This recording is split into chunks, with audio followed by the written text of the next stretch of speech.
Pessoal, nós chegamos com a nossa terceira conferência, está na página 53. Eu vou fazer leituras dessa página 53, da 54, porque é importante para a retomada das duas primeiras conferências. Essa conferência ela vai tratar das diversas formas de práticas penais na Idade Média, com um legado importante para a Idade moderna. Então vou fazer a leitura da página 53 e 54. Pode ficar cansativa, mas eu creio que é importante para que a gente possa compreender de pronto, né, onde Foucault quer chegar. Então ele diz o seguinte: na conferência anterior fiz referência a duas formas ou tipos de regulamento judiciário, de litígio, de contestação ou de disputa presentes na civilização grega. A primeira forma, bastante arcaica, é encontrada em Homero. Dois guerreiros se afrontavam para saber quem estava errado e quem estava certo, quem havia violado o direito do outro.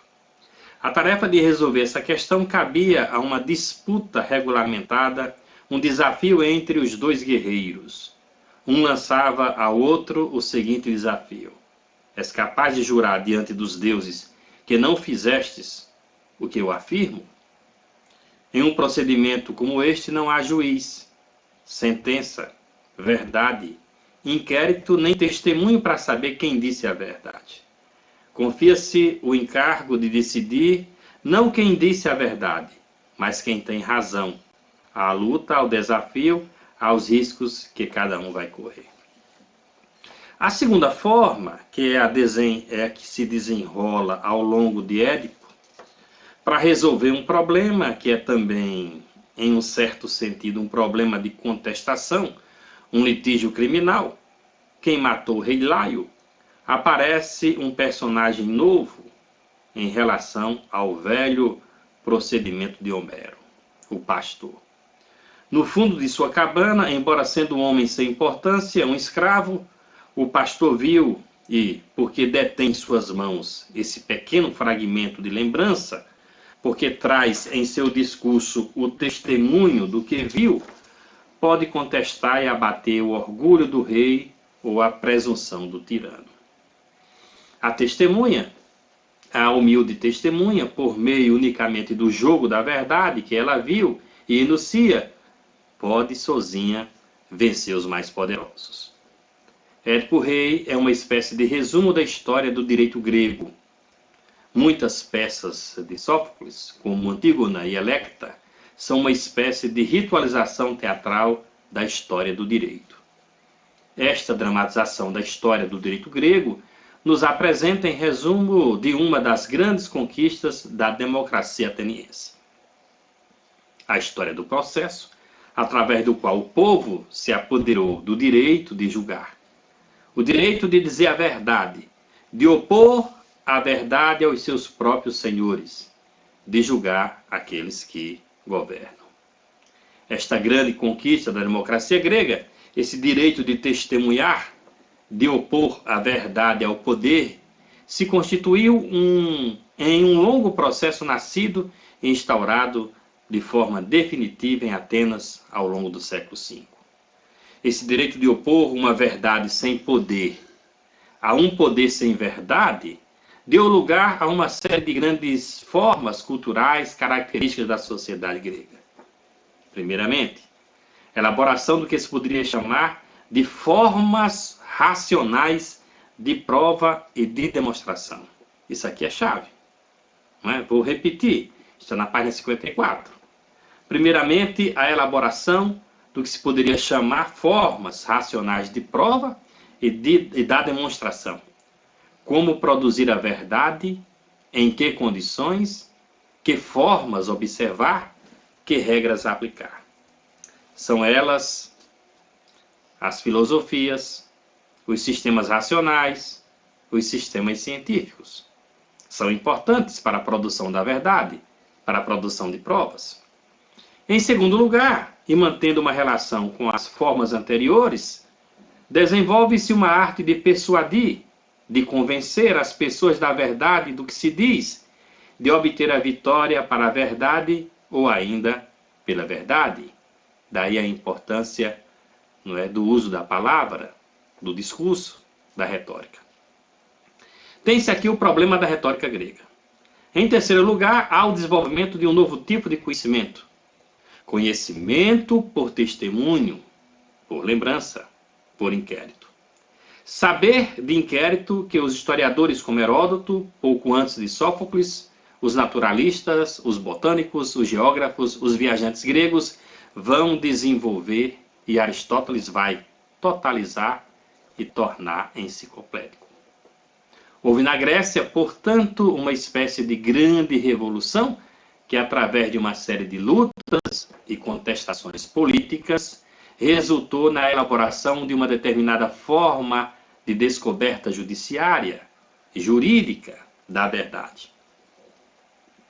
Esta constitui a matriz, o modelo a partir da qual uma série de outros saberes filosóficos, retóricos e empíricos puderam se desenvolver e caracterizar o pensamento grego.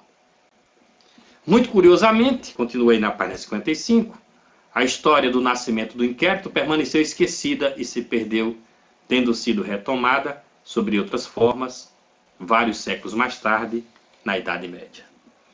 Portanto, segundo Foucault, os gregos eles inauguram uma forma racional de estabelecer, nesse caso, a verdade.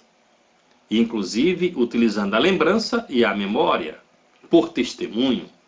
No caso, não é, como nós vimos, as testemunhas que tinham cada uma parte da verdade que provou que Édipo tinha, neste caso, assassinado o pai. Esta forma complexa e elaborada, o autor diz, Foucault diz que foi como que esquecida, ficou em segundo plano, mas que foi retomada na Idade Média. E aí eu vou continuar fazendo a leitura, aí na página 55, no terceiro parágrafo, aliás, no quarto parágrafo. O Foucault diz o seguinte: na Idade Média europeia assiste-se uma espécie de segundo nascimento do inquérito. Assiste-se a uma espécie de segundo nascimento do inquérito mais obscuro e lento, mas que obteve muito mais sucesso do que aquele da Idade Antiga da Grécia. O método grego do inquérito havia estacionado, não chegar à fundação de um conhecimento racional capaz de se desenvolver indefinidamente. Em compensação, o inquérito que nasce na Idade Média terá dimensões extraordinárias. Seu destino será praticamente coextensivo ao próprio destino da cultura dita europeia e ocidental. Eu queria que vocês observassem nessa terceira conferência as várias estratégias penais, os vários modos de se inquirir, de se buscar quem tem a razão, seja pela via racional ou não, porque nós vamos ter vários métodos de práticas judiciárias.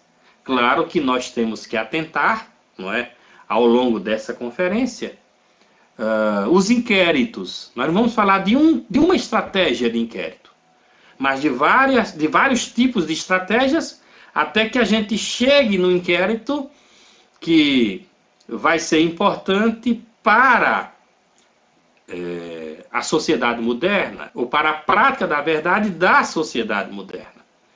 Na leitura dessa conferência, eu espero que vocês absorvam isto que Foucault quer colocar. Vamos chegar agora em alguns, eu vou apresentar aqui algumas estratégias, algumas práticas judiciárias da Idade Média. A primeira prática judiciária que vem sendo apresentada aí no texto, na página 55 ainda, é o velho direito germânico. Página 55, vou fazer a leitura textual. O velho direito germânico que regulamentava os litígios entre os indivíduos nas sociedades germânicas no momento em que estas entraram em contato com o Império Romano era, em certo sentido, muito próximo a algumas de suas formas do direito grego e arcaico. Era um direito no qual o sistema de inquérito não existia, pois os litígios entre os indivíduos eram regulamentados pelo jogo da prova. Então, na Idade Média, nós vamos ter um tipo de busca pela verdade com a prova. E aí nós vamos ter os vários tipos de prova. O autor coloca aí algumas provas, inclusive, né, interessantes. Pode-se caracterizar esquematicamente o antigo direito germânico da época em que Tácito começa a analisar essa curiosa civilização que se estende até as portas do Império do seguinte modo. Página 56. Em primeiro lugar, não há ação pública. Isto é, não há ninguém representando a sociedade, o grupo ou o poder, ou quem detém o poder encarregado de fazer acusações contra os indivíduos. Ou seja, não tem o Ministério Público. Ou seja, não tem terceira pessoa. Veja bem, isso é chave. Nessa página 56, no início. Para haver um processo de ordem penal, era necessário que tivesse havido dano, que alguém ao menos pretendesse ter sofrido dano ou se apresentasse como vítima e que esta pretensa vítima designasse seu adversário. A vítima podendo ser a pessoa diretamente ofendida ou alguém que pertencesse à sua família e assumisse a causa do parente. O que caracterizava uma ação penal era sempre uma espécie de duelo, de oposição entre indivíduos, entre famílias ou entre grupos. Não havia intervenção de nenhum representante da autoridade. Tratava-se de uma reclamação feita por um indivíduo a outro, só havendo intervenção destes dois personagens, aquele que defende e aquele que acusa. Portanto, a primeira condição para que houvesse uma ação penal no velho direito germânico era a existência apenas de dois personagens e nunca três. O primeiro detalhe dessa prática judiciária grega. Continua ainda na página 56. A segunda condição era que, uma vez introduzida a ação penal, uma vez que o indivíduo se declarasse vítima e reclamasse reparação a um outro, a liquidação judiciária devia se fazer como uma espécie de continuação da luta entre os indivíduos. Uma espécie de guerra particular, individual, que se desenvolve. E o processo penal será apenas a ritualização dessa luta entre os indivíduos. O direito germânico não opõe a guerra à justiça, não identifica justiça à paz, mas ao contrário. Supõe que o direito não seja diferentemente de uma forma singular e regulamentada de conduzir uma guerra entre os indivíduos ou encadear os atos de vingança. O direito não se opõe à guerra. O direito não se opõe à vingança. Aliás, esse direito germânico, ele legitima a vingança, legitima a guerra. O direito é, pois, uma maneira regulamentada de fazer a guerra. Na página 57, no final do primeiro parágrafo, tem uma passagem do texto que é importante, que diz, esses atos vão ritualizar o gesto de vingança e caracterizá-lo como uma vingança judiciária. O direito, portanto, é uma forma ritual de fazer guerra. Vocês devem conhecer a história dos nossos sertões. Devem lembrar ou de ler ou de ouvir falar, por exemplo, das velhas práticas de vingança entre, por exemplo, as famílias. Que essas vinganças, quando o Estado ele não estava presente, era preciso ter um padre, tipo o padre Cícero, que é muito singular nessa história. Era preciso ter alguém da comunidade que pudesse tentar resolver a contenda. Mas aqui só são dois indivíduos. E aí, se eu faço mal a você e você contesta, essa maldade ou esse início de uma luta, ele se prolonga, como diz o texto. Não tem terceira pessoa para arbitrar. A briga é entre os dois. E o direito germânico, o antigo direito germânico, legitima esse processo, legitima essa possibilidade.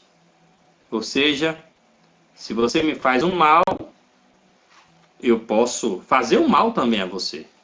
Eu posso iniciar uma guerra em função deste mal. Na página 57 tem uma terceira condição que é importante desse direito germânico. A terceira condição é que, se é verdade que não há oposição entre direito e guerra, não é menos verdade que é possível chegar a um acordo. Isto é, interromper estas hostilidades regulamentadas. Pode-se interromper uma série de vinganças com um pacto. Nesse momento, os dois adversários podem recorrer a um árbitro, que, de acordo com eles e com seu consentimento mútuo, vai estabelecer uma soma de dinheiro que constitui, nesse caso, o resgate. Não o resgate da falta, pois não há falta, mas unicamente dano e vingança.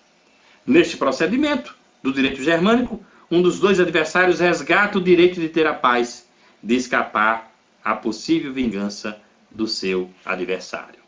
Ele resgata sua própria vida e não o sangue que derramou, pondo fim, assim, à guerra.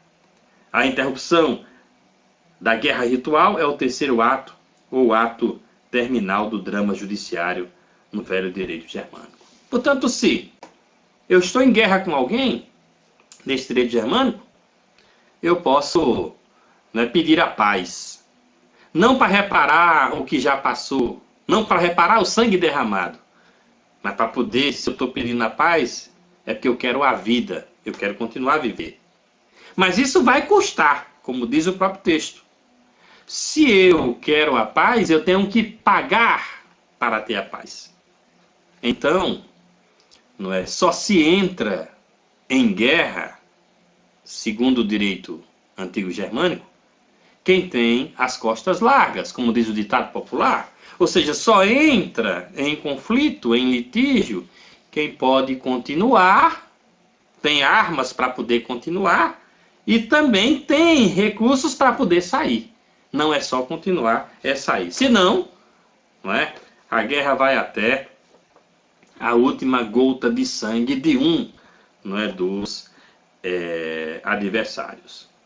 Então, o sistema que regulamenta os conflitos e litígios na sociedade germânica daquela época é, portanto, inteiramente governado pela luta e, como diz o texto aqui, pela transação. É uma prova da força que pode terminar uma transação econômica. Logo, aqui, no direito germânico, a força econômica ela pode definir um litígio. Consequentemente, ela pode, determinar o poder.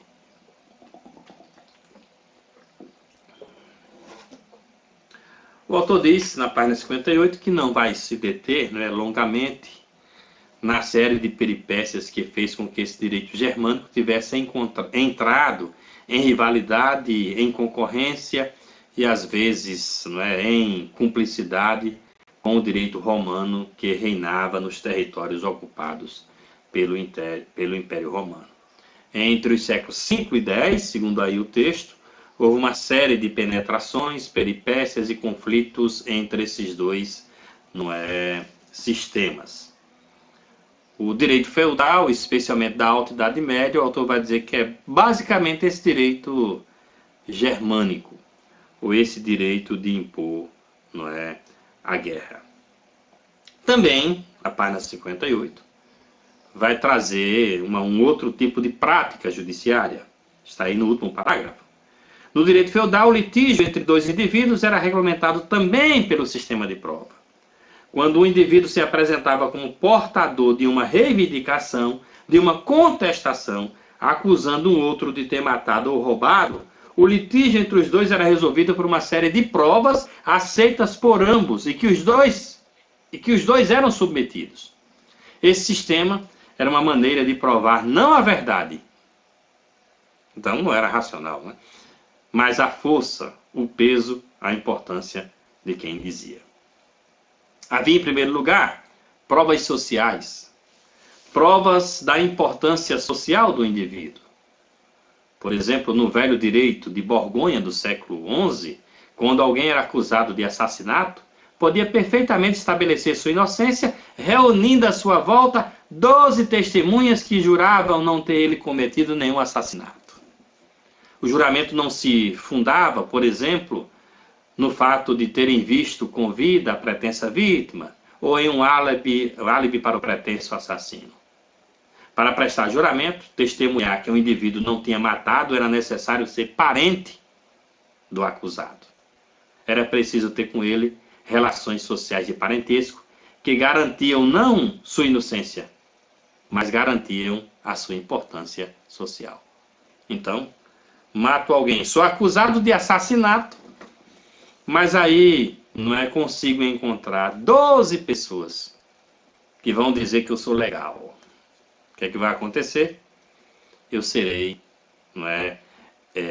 inocentado, como no final aí desse segundo parágrafo da página 59, a prova da inocência, a prova de não se ter cometido o ato em questão não era, de forma alguma, o testemunho. Ou seja, não foi ele não.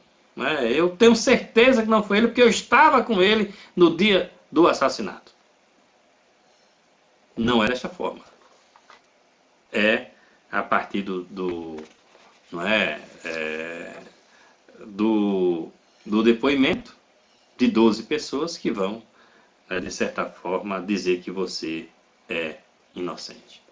Tinha, página 59, o último parágrafo, lugar de provas do tipo verbal.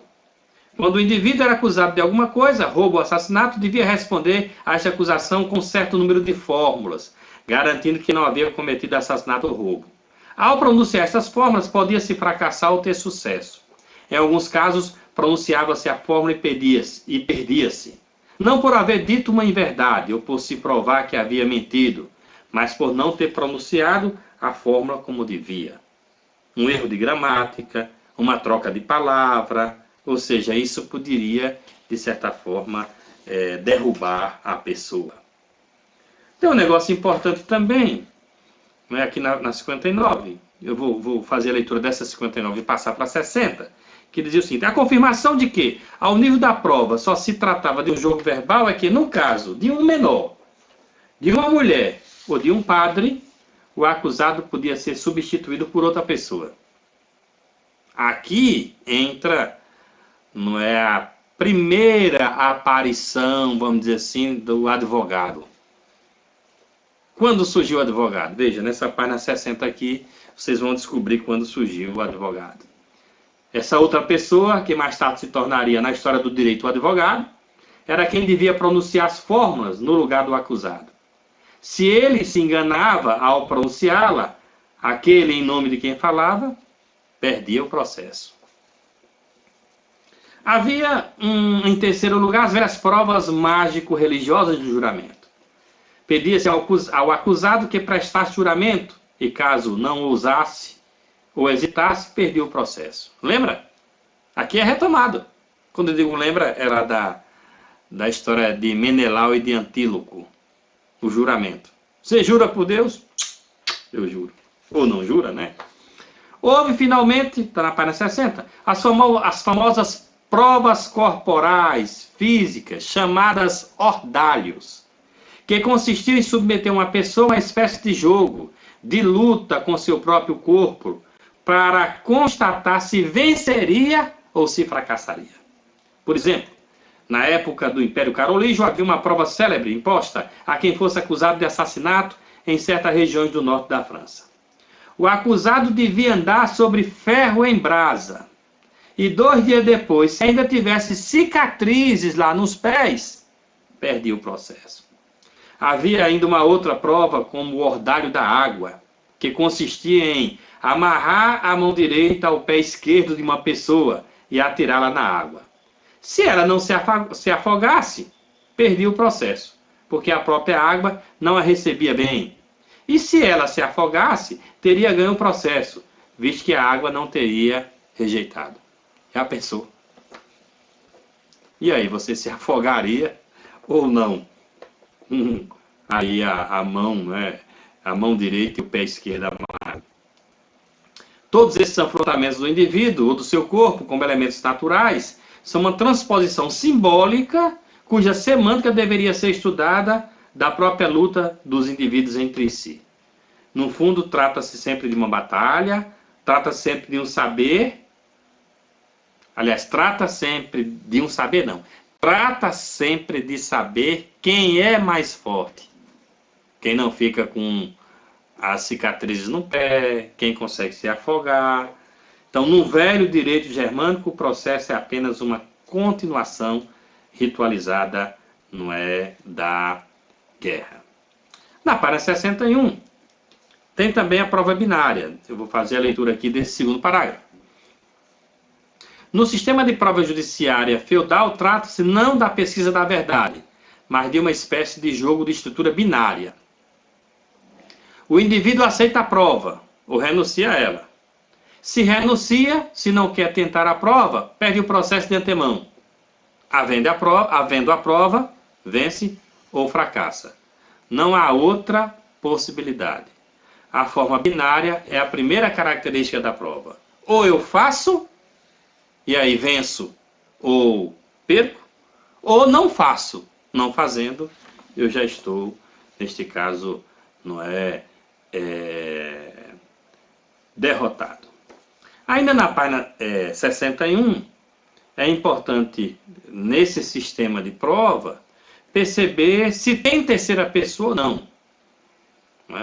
Na página 61 do parágrafo, o autor Foucault diz o seguinte: não é necessário haver a presença de um terceiro personagem para distinguir os dois adversários.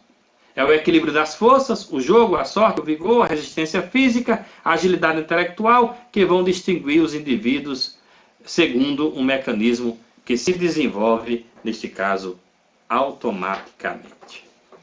A autoridade, ela só intervém como testemunha da regularidade do procedimento. No momento em que essas provas judiciárias se desenvolvem, está presente alguém que tem o nome de juiz, o soberano,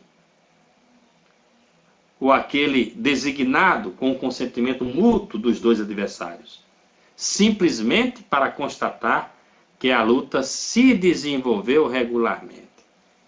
E aqui o juiz não testemunha sobre a verdade, ou seja, não arbitra.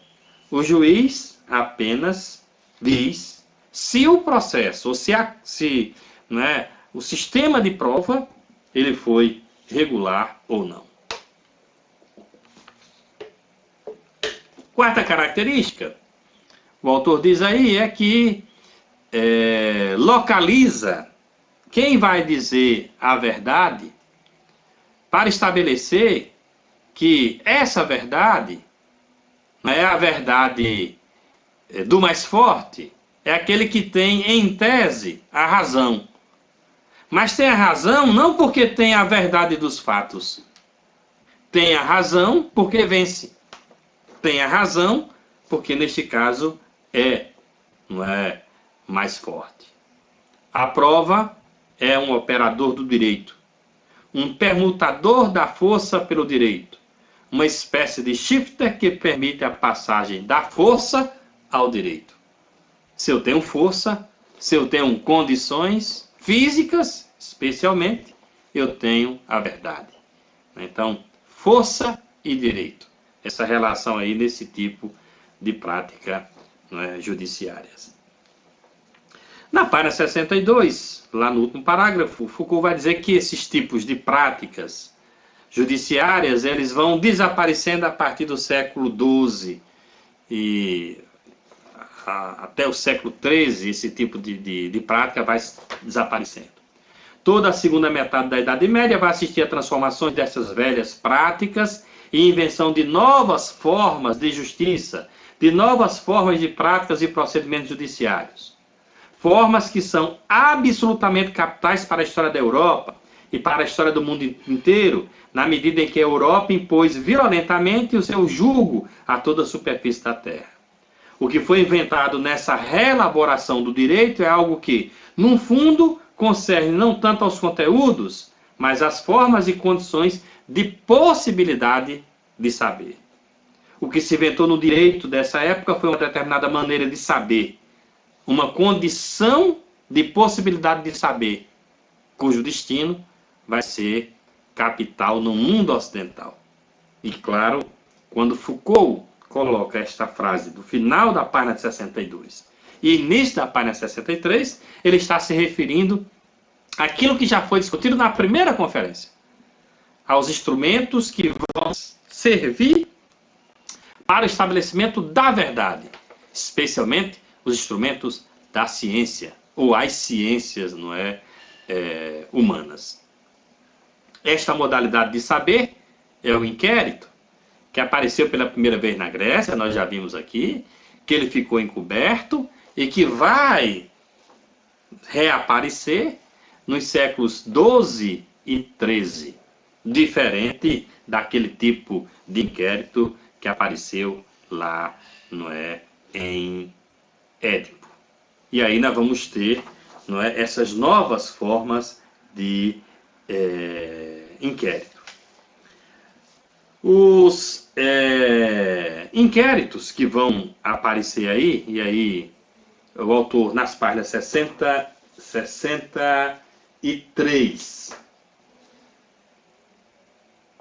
que ele está falando da relação do direito, da força e da riqueza, também 64 e 65, com uma característica da sociedade feudal, que ao perceber que é importante, por exemplo, fazer parte da instituição judiciária, os poderosos começam a se apropriar da instituição judiciária.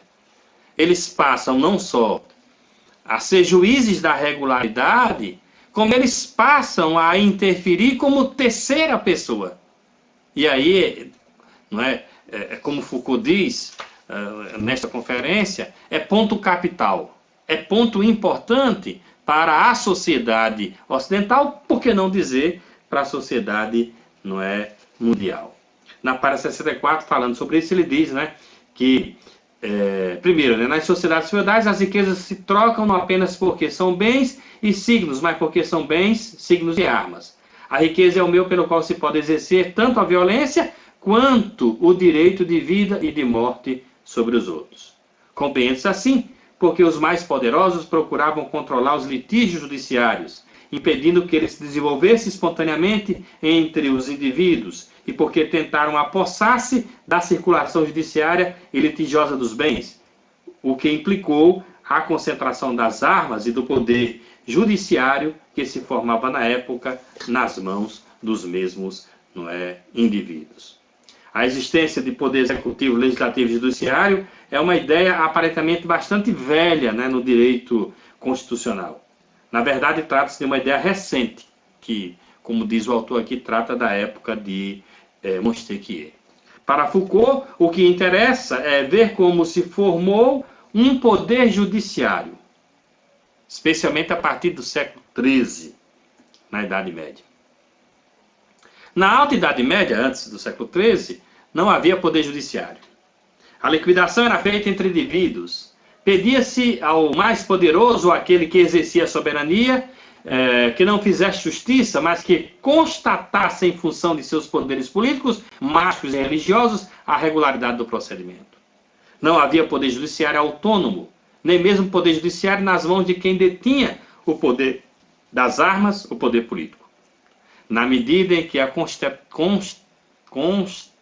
contestação judiciária assegurava a circulação de bens, o direito de ordenar e controlar essa contestação judiciária, por ser um meio de acumular riqueza, foi confiscado pelos mais poderosos. E aí eu continuo, não é, a fazer a leitura dessa página, não é, 65, da 66, 67, 68. Vou ler algumas partes, porque elas são importantes. Como eu falei aqui, elas são né, capital, né, no sentido de terem essa importância para o direito da quarta conferência, o direito da idade moderna, que a gente vai ver na quarta conferência. Né? A acumulação de riquezas e do poder das armas é a constituição do poder judiciário nas mãos de alguns. E é o mesmo processo que vigorou na Alta Idade Média e alcançou o seu amadurecimento a partir, né, do século XII, especialmente, não é, as sociedades que foram regulamentadas, ordenadas, controladas pelo Império Carolíngio. Alguns elementos, 1, 2, 3, 4 elementos que são importantes aqui. Primeiro, a partir daí, uma justiça que não é mais contestação entre indivíduos e livre aceitação por esses indivíduos de um certo número de regras de liquidação, mas que, ao contrário, vai se impor do alto aos indivíduos, aos oponentes e aos partidos. Uma justiça surge, ou um sistema jurídico surge, como terceira pessoa, que vai agora ditar, neste caso, as regras. Os indivíduos, então, não terão mais o direito de resolver, regulamentar ou irregulamentar seus litígios. Os indivíduos deverão se submeter a esse terceiro elemento, ou essa instituição que começa a se desenhar, que é a instituição judiciária. Segundo, aparece um personagem totalmente novo, sem precedente no direito romano, o procurador. Escute bem. Esse curioso personagem, que aparece na Europa por volta do século XII, vai se apresentar como representante do soberano, rei ou do senhor. Havendo crime, delito ou contestação entre os dois indivíduos, ele se apresenta como representante de um poder lesado pelo único fato de ter havido um delito ou um crime. O procurador vai dublar a vítima, vai estar por trás daquele que deveria dar a queixa, dizendo: se é verdade que esse homem lesou um outro, eu, representante do soberano, posso afirmar que o soberano, seu poder, a ordem que ele faz reinar, a lei que ele estabeleceu foram igualmente lesados por um indivíduo. Assim, eu também me coloco contra ele. Veja agora, nós tínhamos uma prática judiciária de 1 contra 1. E eles se pegavam. Agora, nós temos 2 contra 1. Nós temos aqui a vítima e o acusado, e o soberano, não é? Ou o representante do soberano, no caso o procurador, e o acusado, aquele, não é, que é o algoz. Você que fez. Agora você não fez apenas contra 1. Você agora fez, neste caso, contra 2. Então, o pagamento não será mais a 1. O pagamento será, não é, a 2. O soberano, o poder político, vem desta forma dublar e pouco a pouco substituir a vítima. Este fenômeno, absolutamente novo, vai permitir ao poder político apossar-se do procedimento judiciário. O procurador, portanto, se apresenta como representante do soberano, lesado pelo dano. Isso vai ser importante. Lembre-se dessa terceira pessoa, né, que nós começamos a falar dela agora, e como, né, essa terceira pessoa vai tendo importância para o sistema jurídico, né, para a instituição judiciária, porque a própria instituição judiciária é a terceira pessoa, ou é a representação do soberano. Em tese, mais tarde, né, será a representação da sociedade. Aqui é a representação do poder político, do rei, né, que se sente lesado, e que, né, tem aí uma possibilidade também de encher os bolsos, no ditado popular. Essa terceira pessoa, ou esse procurador, que mais tarde também voltará, não voltará com essa mesma função de defender um rei, mas de defender, neste caso, a sociedade. Ainda na página 66, 66, tem esse parágrafo, né? Esse segundo parágrafo, eu vou fazer a leitura dele toda porque ele é importante. Uma noção absolutamente nova aparece: infração. Enquanto um drama judiciário se desenrolava entre dois indivíduos, vítima e acusado, tratava-se apenas de dano que um indivíduo causava ao outro. A questão era de saber se houve dano, quem tinha razão. A partir do momento em que o soberano, ou seu representante, o procurador, dizem: também fui lesado pelo dano. Isso significa que o dano não é somente uma ofensa de um indivíduo a outro, mas também uma ofensa de um indivíduo ao Estado, ao soberano como representante do Estado. Um ataque não ao indivíduo, mas à própria lei do Estado. Assim, na noção de crime, a velha noção de dano será substituída por infração. Infração não é um dano cometido por um indivíduo contra outro. Veja aí esse conceito de infração. Não confunda com o conceito atual de infração.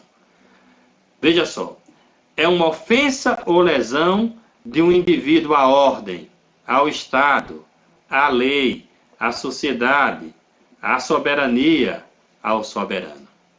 E aí Foucault diz, e eu marquei aqui no texto, a infração é uma das grandes invenções do pensamento medieval.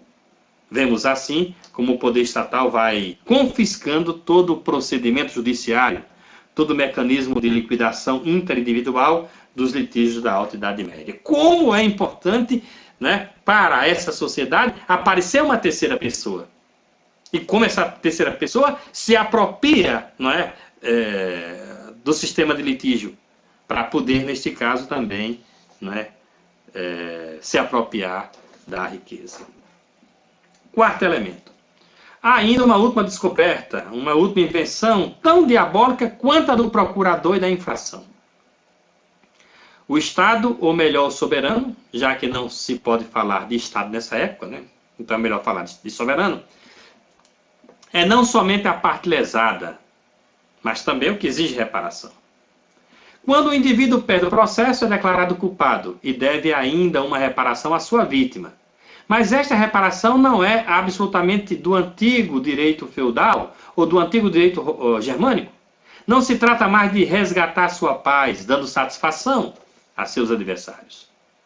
Vai se exigir do culpado não só a reparação do dano feito a um outro indivíduo, mas também a reparação da ofensa que cometeu contra o soberano, o Estado e a lei. É assim que aparece, com o mecanismo de multas, o grande mecanismo de confiscações. Confiscações de bens que são para as monarquias nascentes um dos grandes meios de enriquecer e alargar suas propriedades. As monarquias ocidentais foram fundadas sobre a apropriação da justiça, que lhes permitia a aplicação desses mecanismos de confiscação. Eis o pano de fundo político dessa transformação. Que elemento importante, né? Para essa sociedade medieval que está se reformulando, que está montando as suas estruturas políticas e que nessa montagem de estrutura política, também administrativa, vê na confiscação uma possibilidade de aumentar as suas divisas ou os seus recursos financeiros. Daí a importância de se apropriar da atividade judiciária, né? Porque a atividade judiciária, neste caso, ela será, não é, um bom negócio. A página ainda 67 vai falar, não é, desses personagens principais, né, no caso do procurador e do soberano. Página 68, né, o autor faz a seguinte pergunta, não é? Que modelo, então, se vai adotar? Este é um dos grandes momentos da história do Ocidente. Haviam dois modelos para resolver o problema. Em primeiro lugar, o modelo intrajurídico. No próprio direito feudal, no direito germânico antigo, havia um caso em que a coletividade, em sua totalidade, podia intervir, acusar alguém, obter sua condenação. Era o chamado flagrante delito. Caso em que o indivíduo era surpreendido no momento em que cometia o crime. Nesse momento, as pessoas que se surpreendiam tinham o direito de levá-lo ao soberano, ao detentor de um poder político e dizer: nós o vimos fazendo tal coisa e, consequentemente, é preciso puni-lo ou exigir-lhe a reparação. Havia, assim, na própria esfera do direito, um modelo de intervenção coletiva e de decisão autoritária para a liquidação de um litígio de ordem judiciária. Era o caso do flagrante delito, quando o crime era surpreendido na sua, atualidade. Um outro modelo não é? Um segundo modelo chamado modelo extrajudicial, não é? Que tem uma dupla inserção, era um modelo de inquérito que já existia na época do Império Carolígio.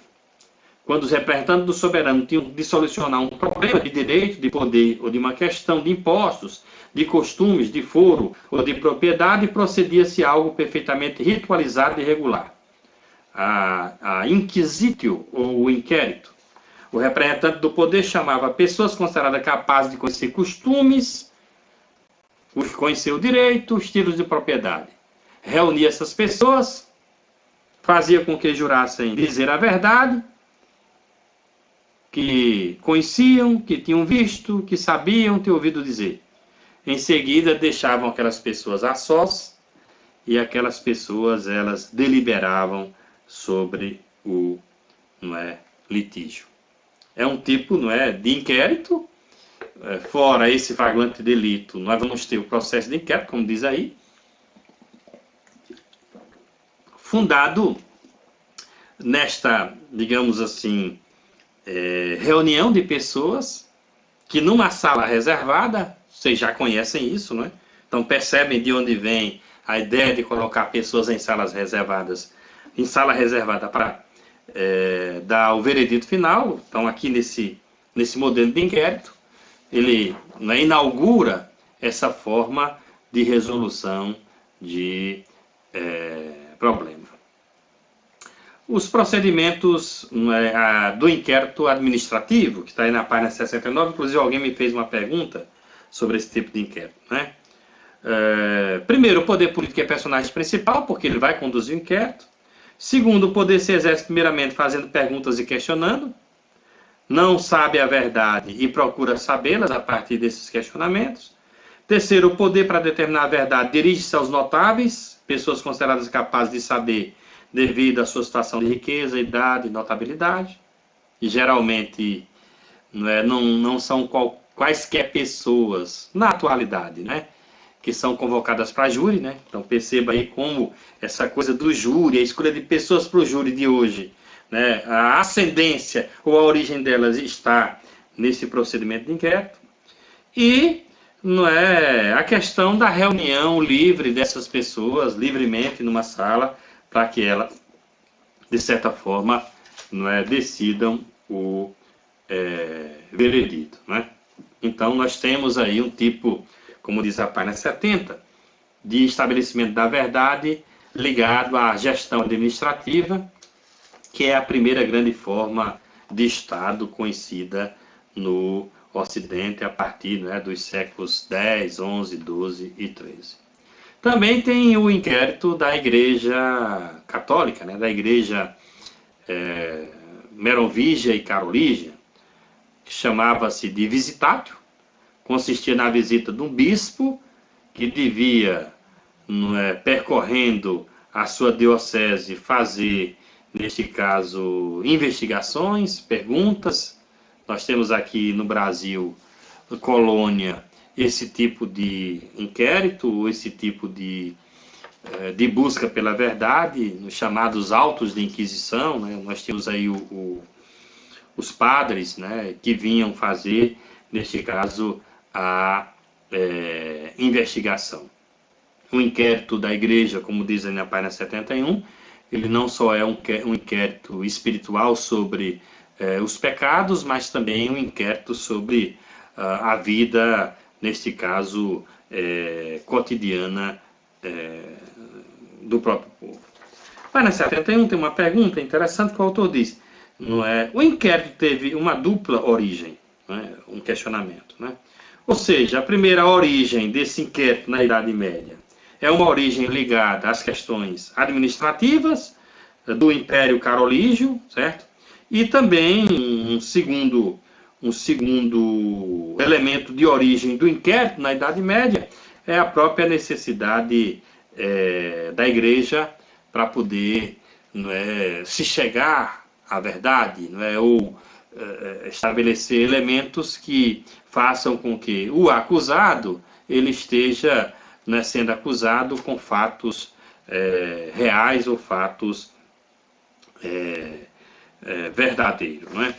Daí, final da página 71, o problema era de saber como generalizar o flagrante delito a crimes que não eram do domínio no campo da atualidade. Como podia o procurador do rei trazer o culpado diante de uma instância judiciária que detinha o poder, se não sabia quem era o culpado, uma vez que não houve o flagrante delito? O inquérito vai ser o substituto do flagrante delito. Se com efeito se consegue reunir pessoas que podem, sob juramento, garantir que viram, que sabem, que estão a par, se é possível estabelecer por meio delas que algo aconteceu, realmente ter-se-á indiretamente, através do inquérito, por intermédio das pessoas que sabem, o equivalente ao flagrante delito. E se poderá tratar de gestos, atos, delitos, crimes que não estão mais no campo da atualidade, como se fossem apreendidos em flagrante delito. Portanto, este inquérito substitui, como diz o autor aqui, o flagrante delito. Em tese, continua a estratégia do flagrante delito. Pessoas que conhecem, de certa forma, a realidade, que conhecem as pessoas do entorno e que emitem opinião sobre o acusado, sobre o fato em si. O autor coloca aqui algumas conclusões, deixe-me ver aqui no livro quantas conclusões ele coloca. Duas conclusões sobre esses modelos de inquérito, e eu vou dar uma passada rápida nessas conclusões. Página 72, a partir da página 72. Costuma-se opor às velhas provas do direito bárbaro ao novo procedimento racional de inquérito. Evoquei as diferentes maneiras pelas quais se tentava estabelecer quem tinha razão na Alta Idade Média. Temos a impressão de serem sistemas bárbaros, arcaicos e racionais. Fica-se impressionado com o fato de ter sido necessário esperar até o século XII para finalmente se chegar, com o procedimento do inquérito, a um sistema racional de estabelecimento de verdade. E ele diz: não creio, no entanto, que o procedimento de inquérito seja simplesmente o resultado de uma espécie de progresso da racionalidade. Mesmo porque ainda vai demorar, esses sistemas serem mais complexos. O inquérito, página 73, o inquérito na Europa medieval é, sobretudo, um processo de governo, uma técnica de administração, uma modalidade de gestão. Em outras palavras, o inquérito é uma determinada maneira do poder se exercer, especialmente do poder do soberano. E aí ele diz, no final aí da página 73, no primeiro parágrafo: estaremos enganados se víssemos no inquérito o resultado natural de uma razão que atua sobre si mesma, se elabora, faz seus próprios progressos. Se víssemos o efeito de um conhecimento, de um sujeito de conhecimento se elaborando. Não. Aqui não tem um sujeito de conhecimento se elaborando. Aqui é quem tem a força. Seja ele a força física, como nós já vimos, seja agora a força da notabilidade, seja a força do poder, neste caso, político. Nenhuma história feita em termos de progresso de razão, de refinamento do conhecimento, pode dar conta da aquisição da racionalidade do inquérito. Seu fenômeno, o seu aparecimento, como diz aqui o texto, é um fenômeno político, não é complexo. Somente a análise dos jogos de força política, das relações de poder, pode explicar o surgimento do inquérito. Não por uma necessidade de se estabelecer a verdade racional ou racionalizada. Não é essa a necessidade. Segundo, o inquérito deriva de um certo tipo de relações de poder, de uma maneira de se exercer o poder. Seja ele o poder político, seja ele, neste caso, o poder religioso. Terceiro, o inquérito que aparece no século XII, em consequência destas transformações na estrutura política e nas relações do poder, reorganizou todas as práticas judiciárias da Idade Média. Ou seja, aquelas práticas da prova, certo? Do direito germânico, da vingança. Essas práticas elas serão substituídas por esses novos modos de se estabelecer quem tem razão e quem tem a verdade. Como diz o próprio autor, foi a partir daí que nasceu uma forma regular de administração dos estados, de transmissão e de continuidade do poder político. E aí, claro, vão nascer as ciências como economia, política, estatísticas, essas ciências vão colaborar com os dados mais precisos para esse tipo de inquérito. A partir do século XIV e XV, vão aparecer tipos de inquérito que procuraram estabelecer a verdade a partir de um certo número de testemunhos, cuidadosamente recolhidos em domínios como a geografia, a astronomia, o conhecimento do clima. O autor coloca também as ciências como botânica, medicina, zoologia, ou seja, ciências que vão sendo chave para determinar a verdade, ou para determinar o destino, neste caso, do litígio. O autor fala até, né, que no Renascimento a sociedade vai ver florescer um tipo de inquérito que se torna mais complexo, com a ajuda, neste caso, das ciências. Enquanto, ainda na 75, né, enquanto o inquérito se desenvolve como forma geral de saber no interior do qual o Renascimento eclodirá, a prova tenderá a desaparecer. Dela só encontraremos os elementos, os restos, na forma da famosa tortura, que infelizmente ainda acontece até hoje, não é? Mas já mesclada com a preocupação de obter uma confissão, prova de verificação. Pode-se fazer toda uma história da tortura, situando-a entre os procedimentos da prova e do inquérito. A prova tende a desaparecer da prática judiciária. Ela desaparece também dos domínios do saber. E aí o autor coloca dois exemplos que vão também desaparecer. O primeiro é a alquimia. Alguém me fez perguntas sobre a alquimia. Trata-se essencialmente de um afrontamento entre duas forças. O alquimista que procura e a da natureza que esconde seus segredos, da sombra e da luz, do bem e do mal, do Satã e de Deus. O alquimista realiza uma espécie de luta em que ele é ao mesmo tempo o espectador, aquele que verá o desfecho do combate, um dos combatentes, visto que pode ganhar ou perder. Posso dizer que a alquimia é uma forma química naturalista, neste caso, não é, da prova.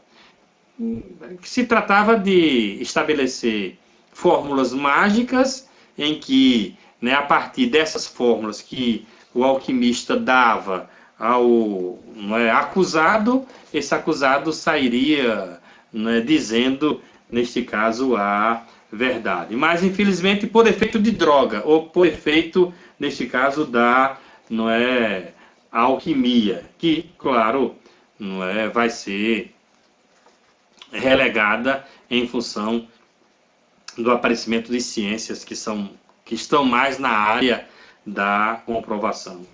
E depois o segundo elemento era chamada a disputatio, está aí na página 76, que era o afrontamento de dois adversários. Esses dois adversários, eles utilizavam a palavra, e quem citasse mais, quem tivesse uma boa oratória e eloquência, terminaria ganhando, neste caso, a disputa. Claro que o disputatio, ele deixou de ser uma prova para o resultado de um litígio, mas ele continuou sendo algo importante em todo o processo, especialmente na Idade Média. A gente já viu aqui, em algumas aulas, que eu disse para vocês que ou se tem uma estratégia retórica, um discurso bem elaborado, na hora que se está numa prática penal, numa atividade penal, ou a verdade em tese, em parte, não em tese, vou dizer em parte, não vou colocar 100%, ela será, neste caso, desmerecida. Como conclusão, na página 77, no parágrafo, o inquérito não é absolutamente um conteúdo, mas uma forma de saber. Forma de saber situada na junção de um tipo de poder e de certo número de conteúdos de conhecimento. Aqueles que querem estabelecer uma relação entre o que é conhecido e as formas políticas, sociais ou econômicas que servem de contexto a esse conhecimento, costumam estabelecer essa relação por intermédio da consciência ou do sujeito do conhecimento. Parece-me que a verdadeira junção entre processo econômico, político e conflitos de saber poderá ser encontrada nessas formas que são, ao mesmo tempo, de exercício de poder e modalidades de aquisição e transmissão do saber. Página 78, chave aí na leitura. O inquérito é precisamente uma forma política, uma forma de gestão, de exercício de poder, que por meio de uma instituição judiciária veio a ser uma maneira, na cultura ocidental, de autentificar a verdade, de adquirir coisas que vão ser consideradas como verdadeiras e de a transmitir. O inquérito é uma forma de saber poder. É a análise dessas formas que nos deve conduzir a análises mais estritas de relações entre os conflitos de conhecimento e as determinações econômicas e políticas. Isso é chave para que a gente vá entendendo, né, como se estabelece o saber dentro da prática penal, especialmente dentro dessa peça do que a gente chama de inquérito. O que vai ser inquérito? Repetindo, é exercício de gestão, é exercício de poder. É uma maneira onde a verdade será autentificada. E aí, o que nos resta, ou o que nos basta, é saber como essa verdade será autentificada. A partir de quem? Qual força, por exemplo, tem a verdade de um testemunho, de uma testemunha?